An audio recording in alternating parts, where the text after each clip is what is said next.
do it for the family. It's like money in the bank. Hello and welcome to the Durham... Excuse me. Hello and welcome to the Durham Talents channel. Hello and welcome to the Durham Talents channel. My name is Jesse Durham. For today's installment of our quote series, we're going to evaluate the quote, money in the bank. Now, it seems that this quote might originate back to the 1930s. That date might mean something for some of you.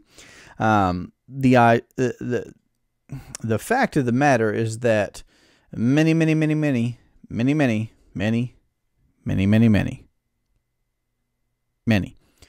banks went bankrupt early in that century. And interestingly enough, we have this saying, though, that still exists today. I've heard this saying. Let me know if you've heard this saying of money in the bank, meaning a sure thing is the implication there. A sure thing. But again, just does history reflect so certainly on that saying? I mean, we have the phrase bankrupt for a reason. Now, let's just talk about banks for a second. Because when we think about banks, we probably think about nice-looking buildings with beautifully kept grounds on the best corners of every town and city in America. But food bank, river bank, snow bank, okay? So when you consider the idea, when you actually take the time to consider the idea of a bank, it's just a place of accumulation and, of course, a place where loans, again, if we are talking financially at this point, but there's this ingress and regress, okay? So banks receive deposits. They lend out multiples of the deposits that they do receive. Let's not get too bogged down there, I don't suppose. But banking as a function it just is. It exists. I mean, you can go and look at Scripture. You hear about Jesus, money lenders, okay? There's even a parable that we reference here pretty frequently. Matthew 25, the parable of the talents. There's a guy who goes and digs a hole and buries it in the ground. And the owner of that money is telling him, it's like, I gave you that money to do something with it, productive. It's not doing anything down there in that hole in the ground. At the very least, you could have, taken it to the bankers to be able to allow me to earn some interest, which, interestingly enough, I've been reading some literature from Jane Austen, the classics that you might be aware of, Pride and Prejudice, for example. And it's really neat because of that day and time. There are these characters in those fictional books, but nonetheless, this is accurate. Folks would be attributed to being in a certain social status based off of their yearly income, which is essentially just based off of what kind of money they or the family had and what kind of interest annually that produced for them. And it would describe their living such as it was. So banking just is. It's a function. Commercial banks are what commercial banks are. I'm asking us as a society, as individuals that are looking to live independently and autonomously, maintaining control over our own financial footprint. I'm asking us to consider sayings like these that we may have been indoctrinated with and had propagandized to us throughout lifetime. Money in the bank. Well, think about this. When you deposit money in a bank, a commercial bank, is that money yours anymore? Serious question. Not trying to catch anybody on this, just trying to get you to think about it with me. Because when this was brought to my attention for the first time, it's just an aha moment. The money that we deposit into the bank is no longer ours. A way to visualize this is imagine writing your name on a piece of money and depositing that. Would that piece of money be there if you came back the next day with your name? No, it's gone. Would it be there even within an hour of your return? No. So technically, legally, we are at that point unsecured creditors of that bank. unsecured creditors of that bank. They owe us that money, no question. But that money's not ours now.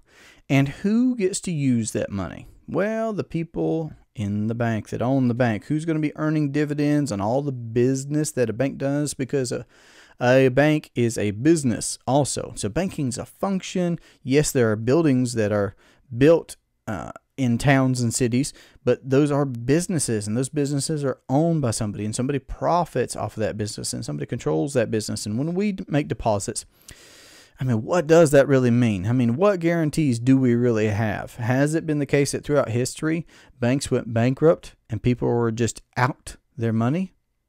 Seems to be the case to me. You look into that. And once that money is deposited there, who actually has control of it? Who has ownership of it? Yes, the bank owes us, but and think about that part. We're unsecured creditors. You know, when the bank makes us a loan, even if that money didn't exist prior to us signing on that note, they're going to have collateral. You know, if it's a mortgage, they could repossess the home. If it's a car, they could repossess the car. So they're going to have collateral for what they do, and they're going to control the terms and conditions. They're going to be earning the interest and the profits and the dividends. So what does it really mean to have money in the bank? See, what I believe is that when you understand the banking function, that it exists and that you could control it and that you could be compounding your money to earn over your whole lifetime, it'll make you think differently about money that you do have sitting in the bank. It'll make you think differently about money in the bank and how lazy it is, how non-productive for you, how non-productive it is, how static it is, what risk it still may be assuming by being there. And really, when you start thinking at the macro level, what kind of influence that has, well, Nash would just simply say, you're part of the problem. He would say, don't do business with banks. Now, again, I have checking accounts. I have saving accounts. That's convenient, sure. But that's not my warehouse of wealth, the conventional banks. So hopefully this is making us think about what it really means to have money in the bank. And in comparison, what kind of a reputation do whole life insurance companies have? I mean, these mutual companies that have been paying dividends for well over 100 years, actually through that same time period that I mentioned earlier, haven't missed a single year of paying a dividend. So not only did they meet their financial obligations, actually meet their financial obligations, but they paid a dividend on top of it. So as far as track records go, I don't know of anything more reputable. And really, when you do think through that timeline of, I've mentioned that Great Depression time area, but just keep thinking about what all has happened over the last 100 plus years. World wars, depressions, recessions, global pandemics. I'm not talking about anything recent. I'm talking about a long, long time ago. And of course, up through now, you could go all the way up through Y2K, the housing bubble, the Great Recession, all these different things, sure, that have happened in the past several years. Absolutely. Still paying dividends, still meeting their contractual duties. So money in the bank, who does that benefit? That's what I'm trying to get us to consider. We earn however we earn. That money comes to us. What do we do with it? Oh, we deposit it in someone else's business for them to use and to earn? Interesting. And then we spend it. I mean, that's the real trajectory of the vast majority of Americans. All I'm saying is there's a different way. Consider what you could do with money in the bank to your benefit and not to the bank's.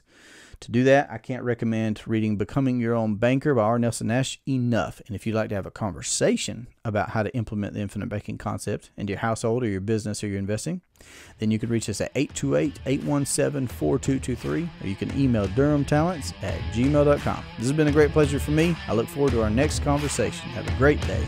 Take care. Yes, like money in the bank. Can't be having that. It's been a while since I It's not right. It's not right. Do it for the family. It's like money in the bank. Forget about it. Hello and welcome to the Durham. Excuse me. Hello and welcome to the Durham Talents channel. All right, let's get into this.